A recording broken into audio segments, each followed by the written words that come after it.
My experience with him was of all of the people, he was like one of the coolest in the way that when he's talking in the room, he addresses everyone. So he, even though he's on the podcast talking to you guys, he's also making eye contact with me, like in the back. You're right about that. When we were getting escorted into his like, I don't know, it's not a man cave, but like it's like an office, but it's a bar. It's like one of the coolest places right next to the court.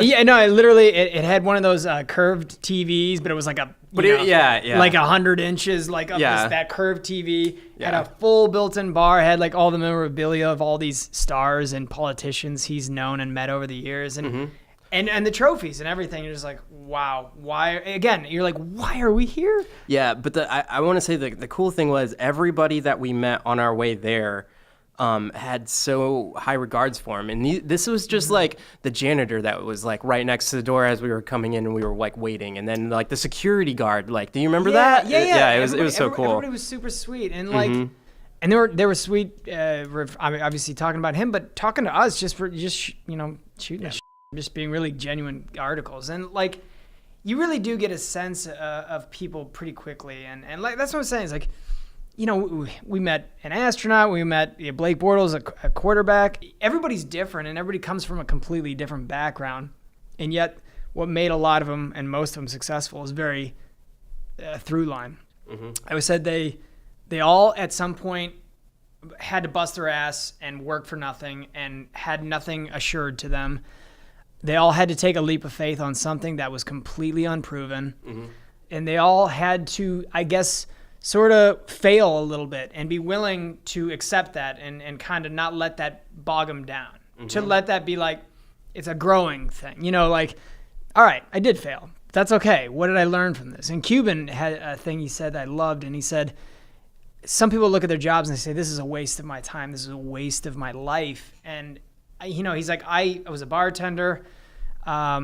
He did some, I think he hustled. He did some jobs that were, let's just say, I'm not even going to go, they're low in the totem pole, not big pay, very obscure, and just like jumping through car windows. Yeah, I think he did work at a drive-through window or something like that. And he would say, I learned something that helped catapult me later on down the road. Whether it was working with a customer or talking through IT with somebody who had no idea what it was about, or whether it was working, finances and bottom lines. And something that I learned in every single job was something that would have been a missing piece had I not had it when I got to where I eventually got. And so never look down on anything you're doing and scoff at it and think, oh, I'm just wasting my life. He had such a good entrepreneurial but optimistic, I guess, spirit about things. And I always thought that was such a great life lesson. I was like, nothing you're doing is a waste, as long as you're paying attention and taking notes. And even if it's a social circle you meet in a certain place, that those people become the thing you need or the missing piece of something that can be really successful. Like, nothing should be taken for granted. And that's his optimistic mindset.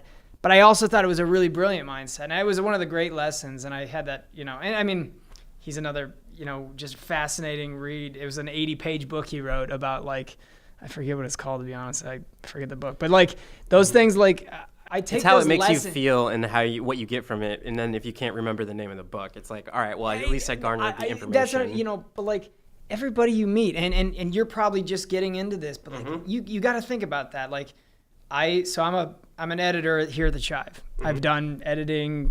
I stare at the computer screen ad nauseum. It's embarrassingly how long I spend looking at stupid memes and girls. But the thing is, that's his job. It's my job. It's his job to meme life. Yeah, and I've learned a lot of different things, and things behind the scenes, and more sales, and more goals, and all these different things that you start to like pick up along the way.